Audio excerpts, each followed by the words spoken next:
And now, the Mickey Mouse Club presents Annette.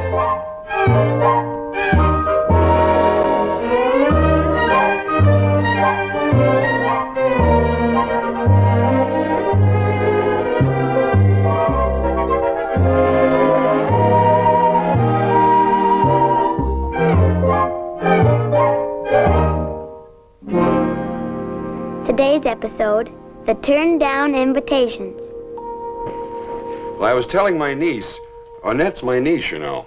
Yeah, I know. She's a real cool kid. Yes, she is. A real... Yes. Well, as I was saying, I was telling Annette how your father's folks and ours came here and settled in the early days.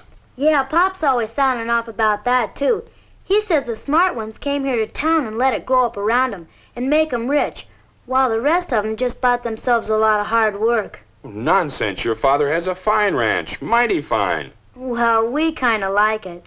Been nip and tuck most of the time hanging on to it, but we've all pitched in and helped, and now we don't even have a second mortgage. Well, that's just great. Well, now I want to show you my books. I just got a brand new set of Encyclopedia Britannica. Fine edition, if I do say so myself. Oh, I'm writing my philosophical thesis. Sounds great, but can you feed it to chickens? No indeed. Oh, there you are, Aunt Lila. You're a little late, dear. I was just putting out a fresh dress for you. Do I have to change? Well, not if you don't want to. Thank you. I brought one of the girls home from school to dinner. Oh, how nice. Val? No, it's Jet. Jet Maypen. Jet Maypen. Well, she sort of invited herself. Next time, just say that you have to ask me before you can bring a guest home for dinner. But Jet's my friend, Aunt Lila. My very best friend, and I like her a lot. I'm sorry, Annette. I didn't mean to be unkind. But as I told you before, I'd prefer that you went around with your own crowd, Val and Laura. But I don't like Laura. You don't like Laura? Why not? Oh, I just don't, that's all. I'm surprised at you, Annette. Laura's a charming young lady. She comes from a very fine Back Bay family. You'd be much better off to cultivate her and her little crowd instead of letting Jet monopolize your time. I'm sorry, Aunt Lila. Now, don't be upset. It's done, and we must do our best to make her feel at home. Now, freshen up, dear. I'll go down and welcome her. Thank you.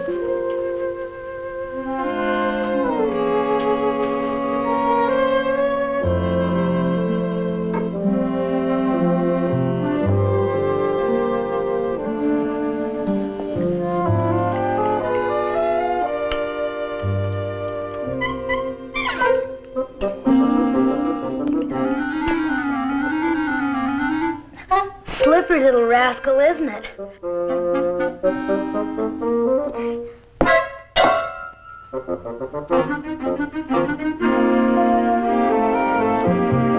My brother tells me you had a nice chat about old times here in Ashford. We sure did, but we couldn't quite decide who was the smartest, the folks who stayed in town or the ones who moved to the country.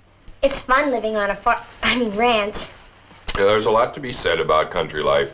There's something primitive about it, something old-fashioned and self-contained. Reminds me of... The wheaten loaves, the nectar, the honey, the purple grapes, the foaming milk is in the old Greek tales. Thank you. Don't mention it. As I was saying, food produced on man's own land. Ah, delightful. Reminds me of Bonnie's place. Makes me homesick. Say, why don't you come out and visit us some Saturday? Spend the day. Oh, I'd love to. That is, if Aunt Lila wouldn't mind. Oh, she doesn't mind. I'll drive out myself. We'll make a day of it. Oh, that sounds wonderful. There's nothing I'd rather do than have a nice long visit with Jim, talk over old times. How about next weekend? Fine. Saturday morning, bright and early. It's a deal. I'll tell Pop.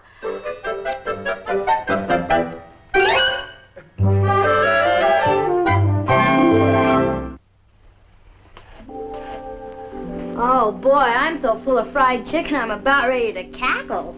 Yeah, Katie's a real keen cook. I'll say. You mean this is your room? All by yourself? Mm-hmm. It was my grandmother's room. It sure is neat. You know, you're a pretty lucky kid, living in a big, lovely house like this and having such keen folks as your aunt and uncle.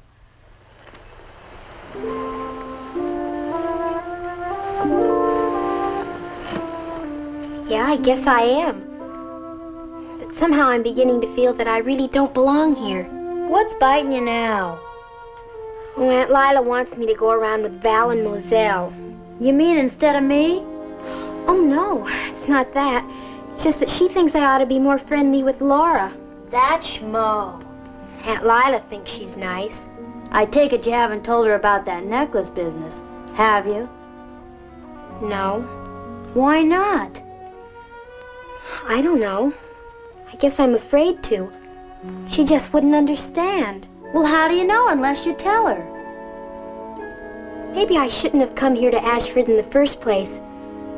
Maybe I ought to go home to Bonnie. Running out before you even put up a decent fight. I'm no match for Laura. She's so smart and sophisticated, I just don't know how to fight her. Well, you're gonna have to do it sooner or later. Look, why don't you just walk right up to her and look her straight in the eye and say, "Come on now, you. If you think I took that dumb necklace, say so in plain English. If you don't, put up or shut up." You sound like Mike. Then why don't you listen to him? Mike's a real solid guy, and he's had plenty of problems to face. You don't see him running out on anything, do you? No. Of course not. He knows the best way to lick a situation is to face it. And if you ask me, the sooner you do it, the better. Do what? Clip that green-eyed cat's whiskers.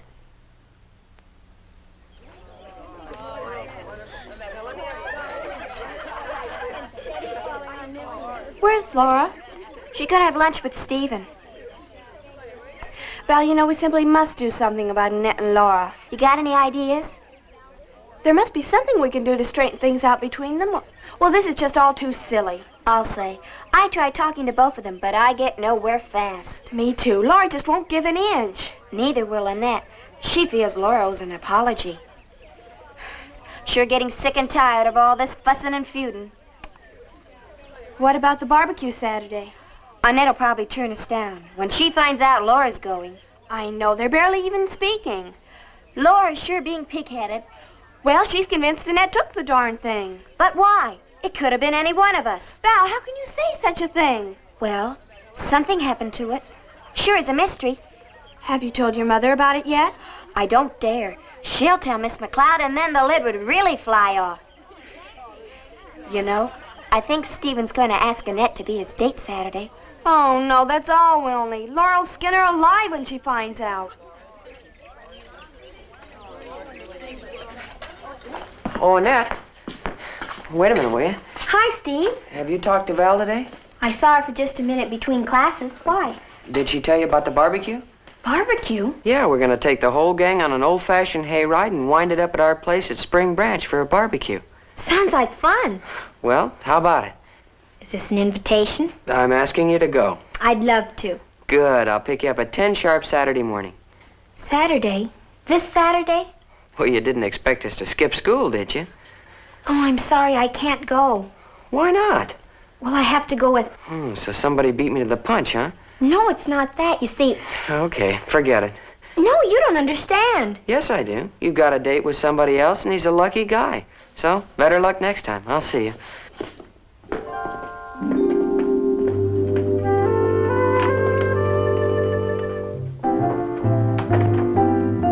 Hi, Mike. Oh, hi, Annette. Say, this must be my lucky day. I was just wishing you'd beat the mob. They're all making dates for the barbecue Saturday. Have you got an invitation? Yes, I do, but... Swell! Will you go with me? You're too late, old man. We're both out of luck. She's already got a date. No, I don't, Steve. Not the way you think. Oh, swell. You just don't want to go with me, huh? Or me? Oh, I'd love to have gone with both of you. But my uncle and I were invited to spend the day with the Maypens. Well, why didn't you say so in the first place? You didn't give me a chance. If I know your uncle, I'm sure he'd much rather stay at home and mess around with his books than go gallivanting out in the country. No, he wouldn't. Mr. Maypen's an old friend of Uncle Archie's, and he hasn't seen him for years. What do you say, Mike? Shall we both take her or shall we toss for her? No, please, I can't go. Honestly, I can't. Well, let's call up your uncle. I'm sure he won't mind. Yes, he will. He's all excited about going, and I just can't let him down. Well, can't you go out another day? We were invited for Saturday. I'm sorry.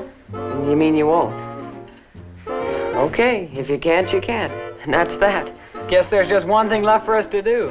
Yep, there's no use getting into a hassle over it. She turned us both down. Then how's about drowning our sorrows in a couple of double milkshakes? My treat. I'm just as disappointed as you are, and just as thirsty. Make it 3. Okay, 3 double milkshakes coming up. Next episode, Annette makes a decision.